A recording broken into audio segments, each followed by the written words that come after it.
Hello friends, मैं मनोहर स्वागत करता हूं आपके नए प्लेटफॉर्म एमएस शिक्षा में। आज का लेक्चर बहुत ही इंपॉर्टेंट होने वाला है क्योंकि आज हम लोग डिस्कस करेंगे क्लास 10 के सभी फॉर्मूले के बारे में। तो चलिए सबसे पहले देखते हैं। सबसे पहला फॉर्मूला आता है वास्तविक संख्या का यूक्लिड विभाजन प्रेमिका। इसमें क्या है, दो धनात्मक पूर्णांक p q दिए रहने पर एक ऐसी अद्वितीय पूर्ण संख्या q r विद्यमान है कि a बराबर बी क्यू प्लस आर, यानी कि a मेरा हो गया भाज्य बराबर b हो गया भाजक गुना भागफल प्लस होता है शेषफल।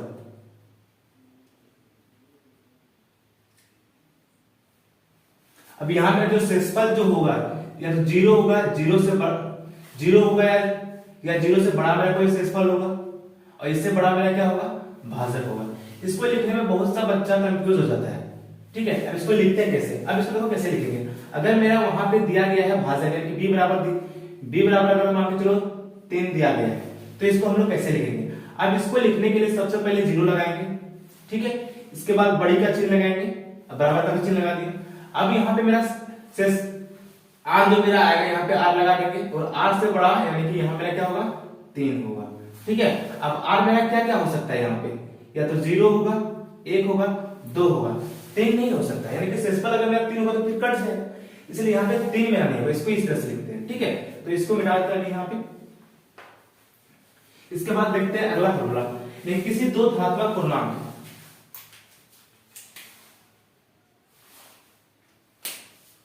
ए बी के लिए एचसीएफ यानी कि दो संख्या दिया है, तो दोनों संख्या का एचसीएफ गुना एलसीएम बराबर होता है दोनों संख्या का गुणनफल। ठीक है, अगर मान के चलो दो संख्या का एचसीएफ दे दिया गया है और हमको एलसीएम ज्ञात करना है, तो एलसीएम ज्ञात करने के लिए हम क्या करेंगे, एलसीएम ज्ञात करेंगे तो सबसे यहाँ पे ए बी है तो ए गुना बी हो जाएगा, यानी कि दोनों संख्या मेरा हो जाएगा। इसके बाद यहाँ जो मेरा एचसीएफ दिया रहेगा वो एचसीएफ यहाँ पे क्या हो जाएगा, बट्टा में आ जाएगा दोनों संख्या का एचसीएफ। अगर मान के चलो हमको एलसीएम दे दिया है, एचसीएफ ज्ञात करना है, तो एचसीएफ ज्ञात करने के लिए क्या करेंगे, एचसीएफ बराबर भी वही हो जाएगा, यानी कि पहली संख्या गुना दूसरी संख्या और बटे में क्या हो जाएगा, एचसीएफ है तो एलसीएम दिया रहेगा तो यहां पे आ जाएगा एलसीएम दोनों संख्या का। ठीक है, अब देखते हैं आगे परिमेय संख्या के बारे में जानते हैं। ऐसी संख्याएं जिन्हें p बटा q के रूप में लिखा जा सके उसे हम क्या करते हैं, उसे परिमेय संख्या कहते हैं। यानी कि कोई ऐसी संख्या जिसे हम p बटा q के रूप में लिख सकते हैं उसे क्या बोलेंगे, परिमेय संख्या बोलेंगे। जैसे एग्जांपल लेके बताते हैं, 2 बटा 3 ये मेरा क्या एक परिमेय संख्या है, यानी कि p बटा q के रूप में लिख सकते हैं इसको। 2 बटा 4 ये भी मेरा क्या है, एक परिमेय संख्या है। 3 बटा 12 ये क्या है, ये भी एक परिमेय संख्या है। 2 बटा 8 ये भी एक परिमेय संख्या है। तो चलते इसके बाद आगे यहाँ पे दशमलव परिमेय संख्या का दशमलव प्रसार शांत या अशांत आवर्ती का होता है। यानी कि कोई भी मेरा परिमेय संख्या के साथ जितना भी परिमेय संख्या लिखा है, या तो यह मेरा परिमेय संख्या शांत आवर्ती का होगा या तो अशांत आवर्ती का होगा। ठीक है, अब इसको समझते हैं। शांत दशमलव प्रसार मेरा कब होगा, यानी कि कोई मेरा परिमेय संख्या है तो वह शांत आवर्ती कब होगा। परिमेय संख्या अगर दिया रहेगा p और q, मान के चले कोई भी p q वहां पे नहीं दिया रहेगा, बट वहां पे कोई संख्या दिए रहे, ऊपर वाला क्या हो गया p, नीचे वाला क्या हो गया q हो गया। अगर इस तरह से कोई संख्या दिए रहने पर q के अभाज्य गुणनखंड यानी कि नीचे वाला संख्या क्या करेंगे, अभाज्य गुणनखंड करेंगे। और अभाज्य गुणनखंड में अगर 2 की पावर n और 5 की पावर m का आ गया मेरा, तो वह क्या कहलाएगा, शांत दशमलव प्रसार होगा। ठीक है, अब यहाँ पे बहुत सारा यहाँ पे 4 परिमेय संख्या दिया गया। अब इसमें क्या करेंगे, नीचे वाले को यानी कि इसका हम करेंगे अभाज्य गुणनखंड।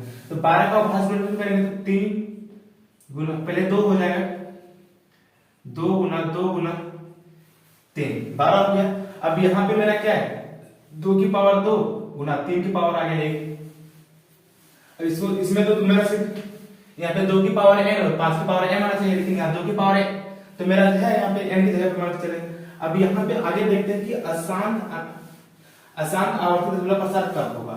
अब कोई परिमेय संख्या p बटा q दिए रहने पर q के अभाज्य गुणनखंड 2 की पावर m का ना हो, यानी यहाँ पे मेरा क्या हुआ, 2 की पावर m, यानी यहाँ पे तो मेरा ये सही है, लेकिन 5 की पावर m का होना चाहिए, लेकिन यहाँ पे जो मेरा की नहीं है, इसलिए यह जो मेरा परिमेय संख्या 3 बटा 12 होगा, इसका दशमलव प्रसार कैसा हो जाएगा, अशांत दशमलव प्रसार अशांत आवर्ती का हो जाएगा। अब यहाँ पे इसको देखते हैं, अगर इसका हम 8 का भाज्य गुणनखंड करेंगे 2 गुना 2 गुना 2 हो जाएगा, यानी कि इसका 2 की पावर एक में कितना हो गया 3 हो गया। अब यहाँ पे मेरा क्या है 2 की पावर तो मेरा कुछ भी आया, इसके बाद कोई संख्या नहीं, इसलिए यह जो मेरा संख्या होगा इसका दशमलव प्रसार कैसा हो जाएगा शांत दशमलव प्रसार का होगा। अब कोई बच्चा बोलेगा सर यहाँ पे तो 5 की पावर कुछ भी नहीं आया तो ये कैसे हो जाएगा, बट यहाँ पे 5 की पावर नहीं आए तो कोई दिक्कत नहीं है, ठीक है। यानी कि इसका शर्त है कि 2 या तो मेरा 2 की पावर 3 कुछ भी आए या 5 की पावर कुछ भी आए या दोनों आ जाए तो अच्छी बात है। यही 3 कंडीशन जहां पे लागू होगा उसी को हम क्या बोलेंगे तब शांत दशमलव प्रसार का होगा। अगर इन दोनों नहीं होगा तो मेरा क्या हो जाएगा अशांत दशमलव प्रसार का हो जाएगा। तो फ्रेंड हम लोग वास्तविक संख्या के सारे फॉर्मूले को कवर कर चुके हैं, अब हम लोग बहुपद के सारे फॉर्मूले को कवर करने वाले हैं, तो वीडियो के अंत तक बने रहे। और अभी तक आप चैनल को सब्सक्राइब नहीं करें, चैनल को सब्सक्राइब कर लें नए प्लेटफॉर्म से जुड़े रहने के लिए। तो चलिए सबसे पहले देखते हैं बहुपद को हम लिखते कैसे। वो बहुपद को हम लोग px से लिखते हैं, ठीक है। कोई बहुपद दिया रहेगा उसको हम लोग px बोलते हैं। अब बहुपद की घात कैसे निकालते हैं, अगर कोई मेरा बहुपद दिया रहेगा px, ठीक है, तो उसमें x की उच्चतम घात जो x का अधिकतम घात होगा वही मेरा क्या कहलाएगा बहुपद की घात कहलाएगा। जैसे अगर कोई बहुपद में दिया गया है और उसमें दे दिया है x के उच्चतम घात एक रहेगा तो उसको उसका घात हो जाएगा एक। जैसे यहाँ पे एक बहुपद है ax square plus bx plus c, ये बहुपद का मानक रूप होता है। अगर बहुपद को इस रूप में लिखा जाता है तो विघात बहुपद का मानक रूप हो गया, ठीक है। अगर कोई बहुपद इस तरह से दे जैसे 4x square plus 4x plus 3, तो इसमें x के अधिकतम घात कितना है, x के अधिकतम घात 2 है, तो यह मेरा कहलाएगा द्विघात बहुपद, ठीक है।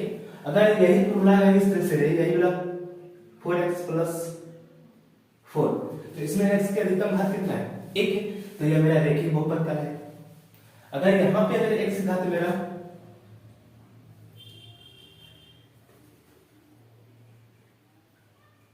x घात अगर 3 रहे तो यह मेरा त्रिघात बहुपद कहलाएगा। अब इसमें इसका घात अगर देखने बोलते हैं एक बहुपद दिया जाए, कोई बहुपद इस तरह से दे दिया जाए ax 4x square plus 6x plus 5 और बोल दिया जाए इस बहुपद की घात बताए, तो इस बहुपद की घात कितना हो जाएगा, जो इसका अधिकतम घात होगा वही क्या कहलाएगा बहुपद की घात, यानी कि इस बहुपद की घात कितना हो जाएगा 2 हो जाएगा।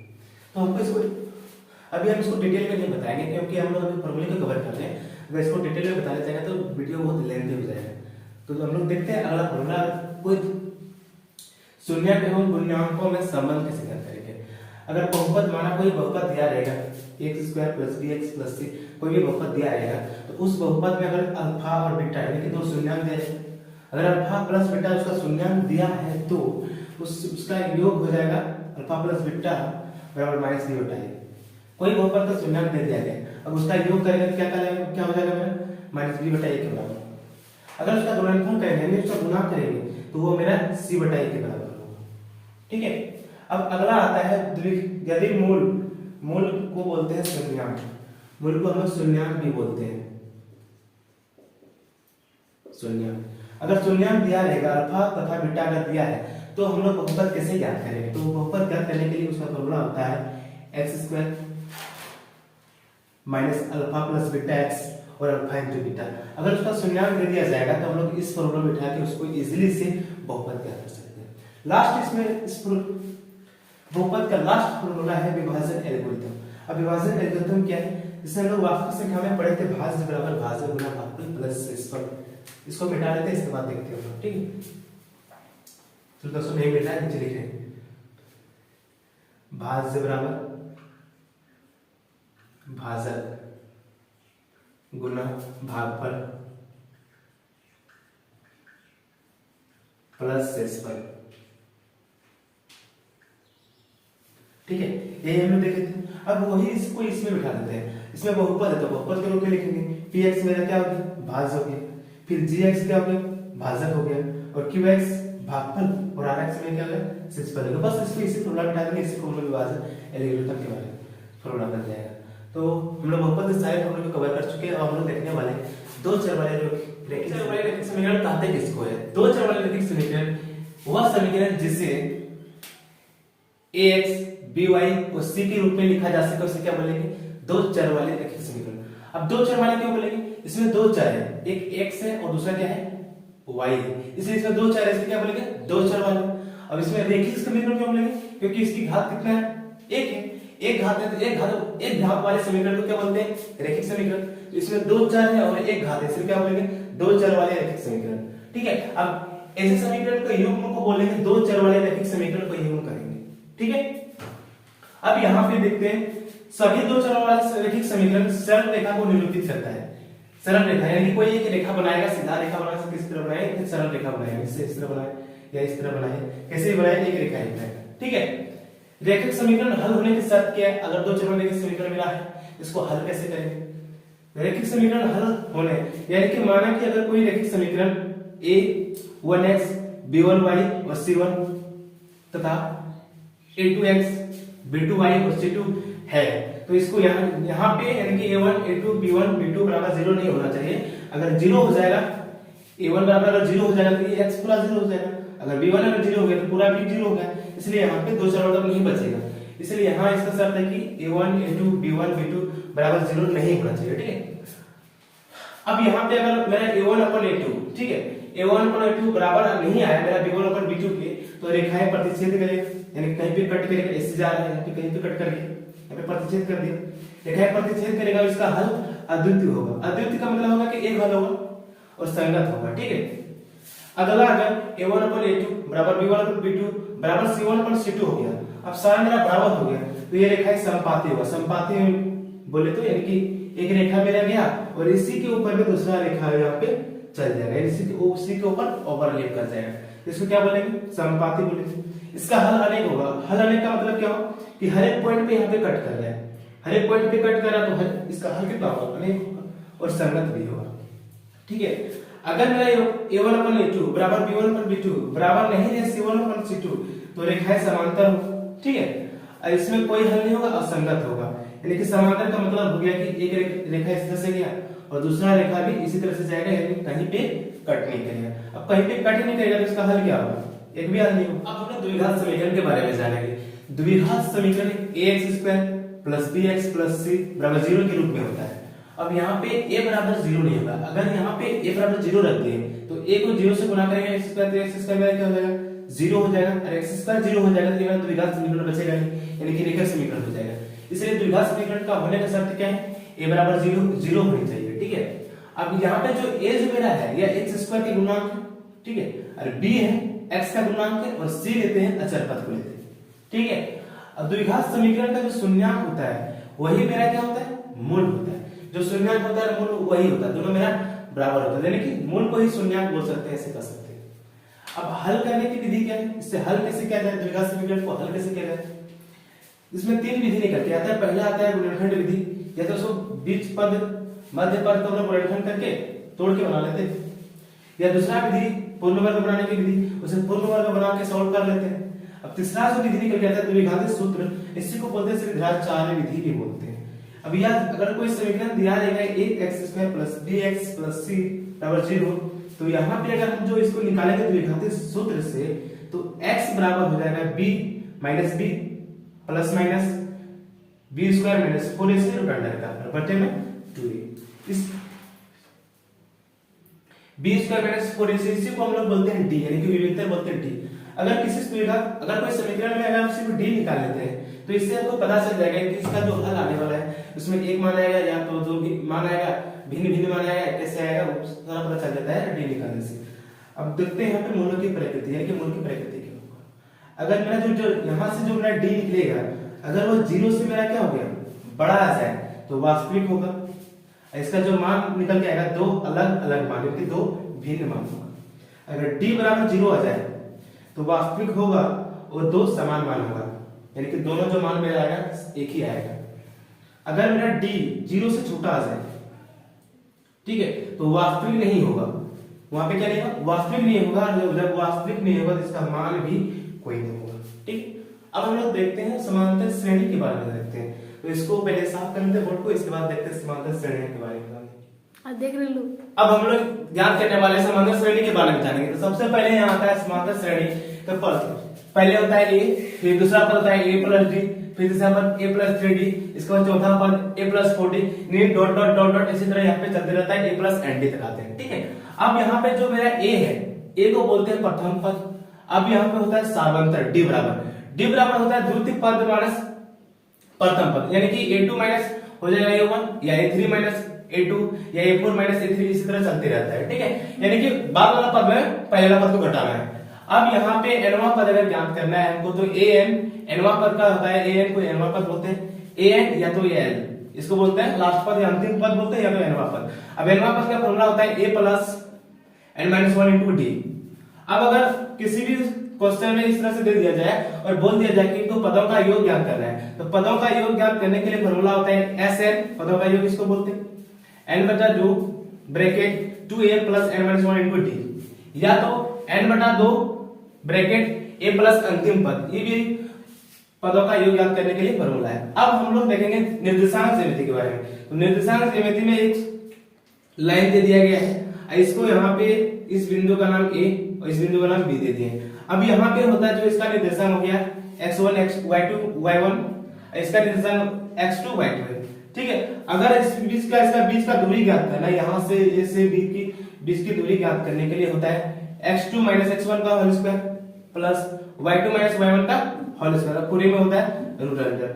अगर इसमें एक और सूत्र आता है विभाजन सूत्र, तो विभाजन सूत्र यहाँ पे अगर मेरा a है b है, इसको कहीं भी अगर हम इस जगह पे काट दें, यहाँ पे विभाजन कर दें, इसका निर्देशांक r मान लेते हैं।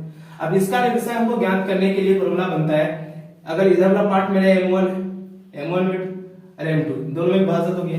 अब यहाँ पे r का निर्देशांक ज्ञात करने, इस पॉइंट का निर्देशांक ज्ञात करने के लिए m1 x2 m2 x1 बटे m1 प्लस m2, e2 हो गया x के लिए, y के लिए होता है e2 m1 y2 plus m2 y1 बटे m1 प्लस m2। अब इसको याद कैसे करें, तो सबसे पहले m और x लिख देंगे, ठीक है, इसके बाद 1 2 और फिर 2 1 इस तरह से लिख देंगे। अब इसमें भी इस तरह कर सकते हैं, सबसे पहले 1 लिख देंगे, 1 2 m लिख देंगे, y लिख देंगे, इसके बाद यहाँ पे 1 2 2 1, इजी से याद हो जाएगा। अब इसी में एक और फॉर्मूला निकल के आता है निर्देशांक त्रिभुज दे दिया जाए इसका क्षेत्रफल ज्ञात करने के लिए, तो सबसे पहले इसको मिटा लेते हैं।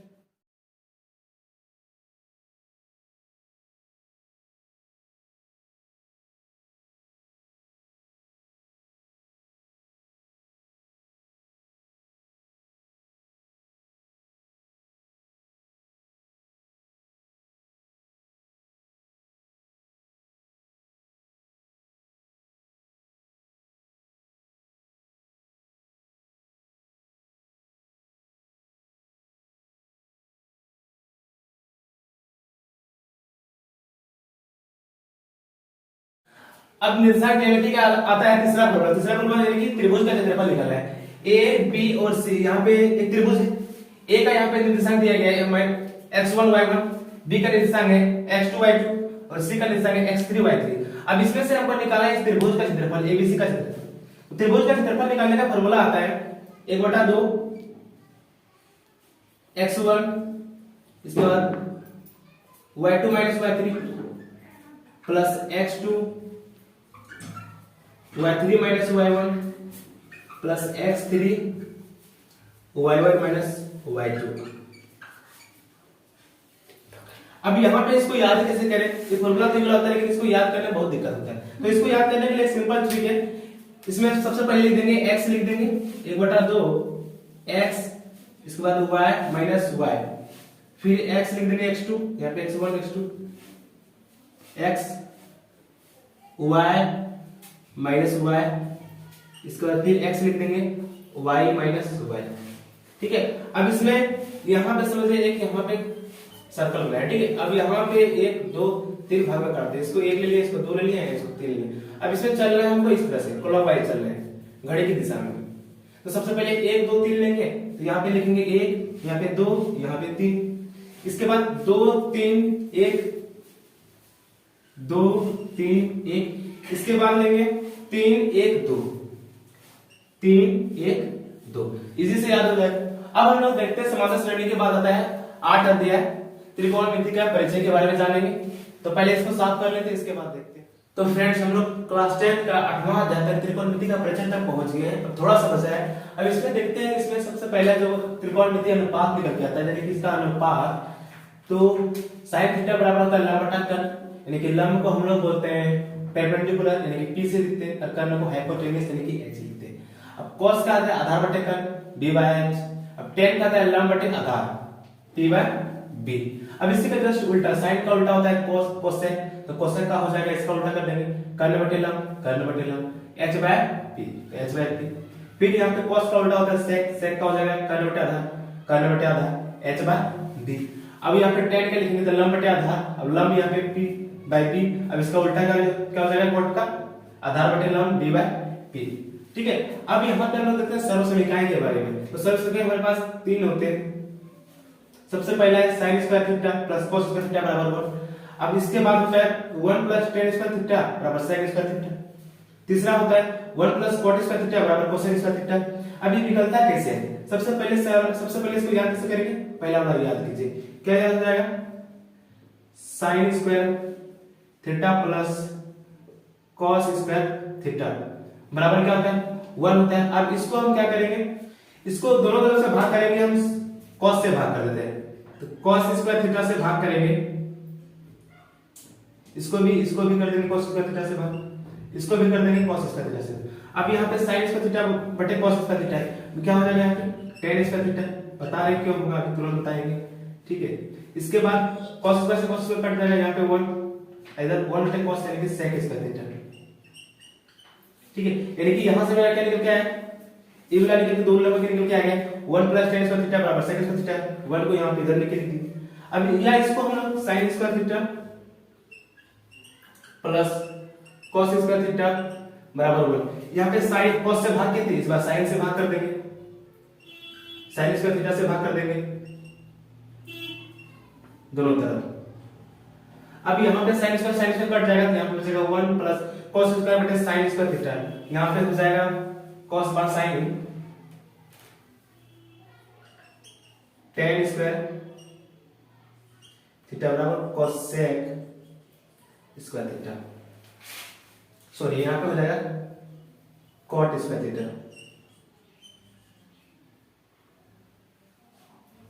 अब यहाँ ये कहां से आया? यहाँ पे देखिए, सब tan थीटा बराबर होता है sin थीटा बटे cos थीटा। अब जैसे इसका उल्टा, यहाँ पे cot थीटा बराबर हो जाएगा cos थीटा बटे sin थीटा। इसके बाद यहां से अगर इसमें और फॉर्मूला लेते हैं, बन के आता है, यहाँ सबसे पहला इसको पहले साफ कर लेते हैं, इसके बाद फिर बताते हैं इसके फॉर्मूले के बारे में। चलिए इधर बता देते हैं यहाँ पे। अब यहाँ पे दोनों को गुना करेंगे, साइन और इसका उल्टा क्या हो गया, cosec sine theta into cosec theta बराबर 1 होता है। फिर दूसरा हो जाएगा cos थीटा इनटू cos का उल्टा sec थीटा बराबर 1। तीसरा हो जाएगा cot theta into tan theta बराबर, यानी कि साइन का उल्टा क्या होता है कोसेक। इन दोनों को अगर मल्टीप्लाई करेंगे तो 1 आएगा, cos थीटा का cos का उल्टा होता है sec, इन दोनों को गुणा करेंगे तो 1 आएगा, और cot का उल्टा होता है tan, इन दोनों को गुणा करेंगे तो 1 आएगा। इसको डिटेल में बताएंगे कभी, जिस दिन बताएंगे इस टॉपिक के बारे में। अभी फॉर्मूला को डिस्कस कर ले, इसको डिटेल में मिल जाएंगे कैसे होता है। ठीक है, अब इसको चेक कर सकते हैं, इसका मान बैठाएंगे यहाँ पे क्या है P by H, इसका यहाँ पे H by D, तो H से H खत्म, P से P खत्म, तो बन जाएगा मेरा 1। ऐसे इसको याद कर सकते हैं, बट अभी इतना देखेंगे, इसके बाद इसमें से खत्म हो गया 8 अध्याय, इसके बाद 9 अध्याय में कोई फॉर्मूला नहीं आएगा। इसमें एक चीज नहीं बताया है, टेबल नहीं, सारणी नहीं बताया है, यानी कि sin 30 डिग्री का मान cos 30 डिग्री का मान सब नहीं बताया है, तो उसको बाद किसी वीडियो में बता देंगे।